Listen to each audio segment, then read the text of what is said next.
जय मिथिला जय मैथिली केहन छी अहाँ सब गोटा।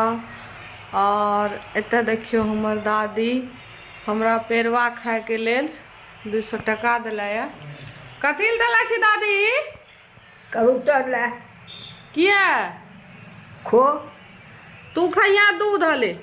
नहीं तू दूध खैया। वो खाए दूध ना तू खैया ना, तोहर जिम्मा में पैसा रहना चाहिए ना। हम पोती छो, हम तोरा देबो तू हमरा देबी। नहीं आ दादी के हमर सर्दी भए गेलै। सर्दी भए गेलो या तू रात सुति गेल रही। हम पूजा करले रहियो रात में, करवा चौथ रहिए ना, पूजा करले रहियो।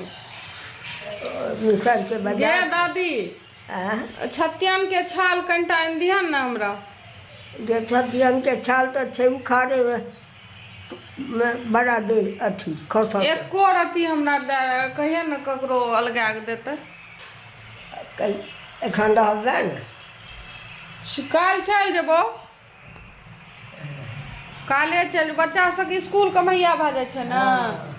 स्कूल छोड़ा छोड़ा केना रहबै। तो देखियो दादी हमरा दिलक एक पेड़वा खाए ला पैसा 200 टका। आशीर्वाद छै दादी के।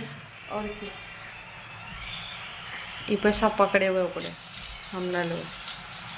बियाह पैसा लग की करबै हम? ई खेते पीते तब ना। हम तो खाते पीते छी।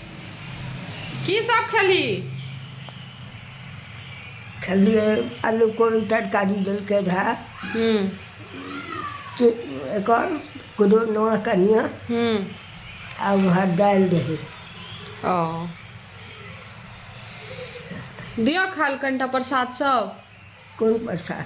रात जे पूजा करले रही, चौठ करे छियै न हम। अच्छा एखन नहीं खेबै? एखन तुरंते खा के तो हमरा आबि जिया लै लिया प्रसाद खा लिया आबि के।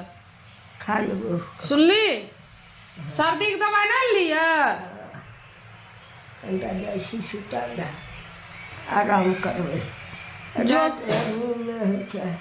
ना होइ छौ नींद? नहीं। किया हो? किया नहीं? रात के हमर दादी के नींद ना होइए।